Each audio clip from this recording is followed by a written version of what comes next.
Now, ABC 6 Sports. The Patriots getting some help from some highly unlikely sources tonight. John Harbaugh, Lamar Jackson, and the Pittsburgh Steelers, as a questionable decision in that AFC North showdown now has New England as the #1 seed in the AFC. The Ravens in first place in the conference coming into their game today, down 1 after a touchdown in the final minute in Pittsburgh. The Ravens, with one of the best kickers in the game, roll the dice and go for 2. Jackson's pass off the hands of his tight end, and that cost them the ball game and the 1 seed. So here's where the AFC stands as we speak. The Patriots back in the top spot after a year plus away. Tennessee, Baltimore, and Kansas City, the other division leaders. In the 5 seed is Buffalo. If they beat the Pats tomorrow, New England and the Bills will flip-flop. So the top seed in the conference and in the division on the line on Monday Night Football. People who love football want to get a chance to play in games like these, and I know all the guys on both teams want to play in games like this, so it'll be a great experience, and I know they have a bunch of great fans, and it is football, so you just got to go out there and play the game that we've all played since we were little kids.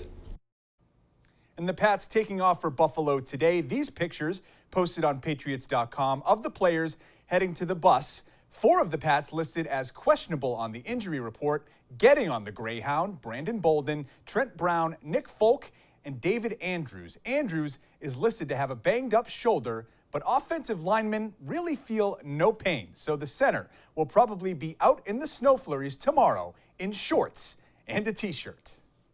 I guess the weather's not supposed to be great, but, you know, as a kid, you think about Monday Night Football in the north and the cold, and kid growing up in Georgia, that's kind of how I thought of Monday night, you know, NFL football, the cold and the, you know, all those type of things. So, you know, as a kid, it's definitely a game you want to play growing up. Kickoff at 8 o'clock tomorrow. The dust is settled in the state of Rhode Island after far too long of a wait. Providence beating cross-state rival URI 66-54 yesterday. And now the two sides can take a deep breath and regroup. The hype entering this game can take a lot out of the teams as much as they try to downplay it. Add on the 2-year wait the fan bases had to go through to see it. The return came to a head yesterday. On the plus side for the teams, the atmosphere at the Dunkin' Donuts Center was second to none. On the downside, there's a lot of effort to keep the players focused. Just really happy that game is over, to be honest with you. It's an exhausting game. Coming off of a late game on Wednesday, I felt that from our players. You can feel the energy when we woke up this morning here in the city. I mean, it just was electric the whole time. Beneficial for the team, you know, because now we've got a couple of guys that we realize that are, you know, confident enough and to go out there and play quality minutes for us. Now PC and URI go their separate ways, hopefully until next December. No extended wait. Both teams play again Tuesday. The Friars host Vermont, and Sacred Heart goes to Kingston.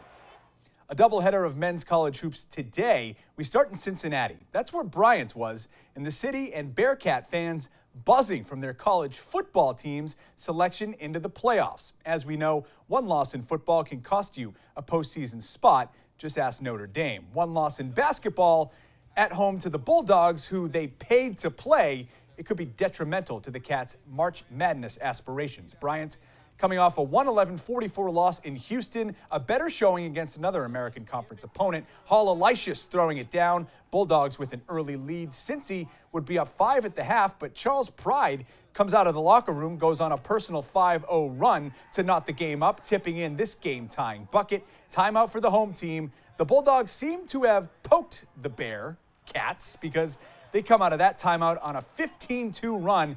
Bryant's in it for 3/4 of this game, but they can't pull off the upset, losing 73-58. Score doesn't matter to me. Effort matters to me.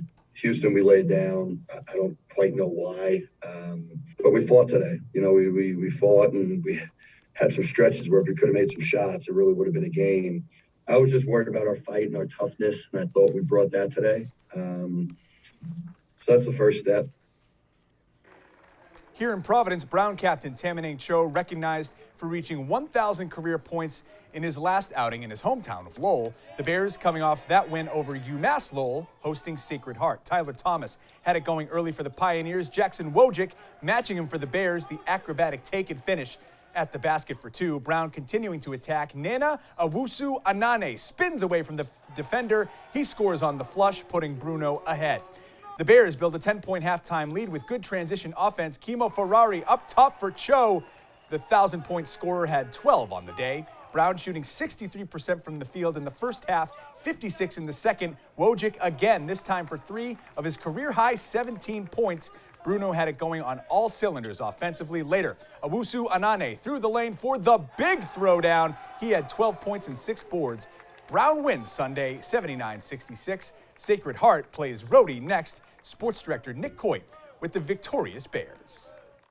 I was really pleased with how we shared the ball. We kept getting the ball inside, and then we had some good inside out.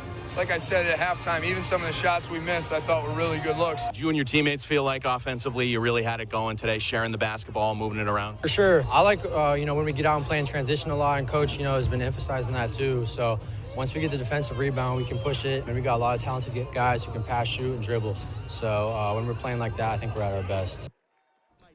The Rhodey women with their 4th straight road game trying to snap a 2-game losing skid in Buffalo. The Rams cleaning up the offensive boards. This, one of 24 rebounds on that end. Maye Torre puts it back to make it a 3-point game to end the first quarter. Rhodey working down low, but the Bulls hitting from the outside, and those shots are worth more. They kick it out to Summer Hemphill. Buffalo hitting 9 threes in the first half, 46% overall. The Rams started the year with a 7-game winning streak. They're now on a 3-game losing streak, falling in Western New York, 69-55. Now, another football team for the area to root for this week. Not the Patriots, but 2 of our local Pop Warner teams who are playing in national semifinals this week. The Edgewood Eagles and the Mount Hope Cowboys, 1 win away from making it to their respective Super Bowls. The Eagles play in age 12 and under semifinal Tuesday, while the Cowboys play in the 10 and under semi on Wednesday. Both teams are playing in Orlando, Florida, and we wish them the best of luck. That's all for sports. ABC 6 News will continue after the break.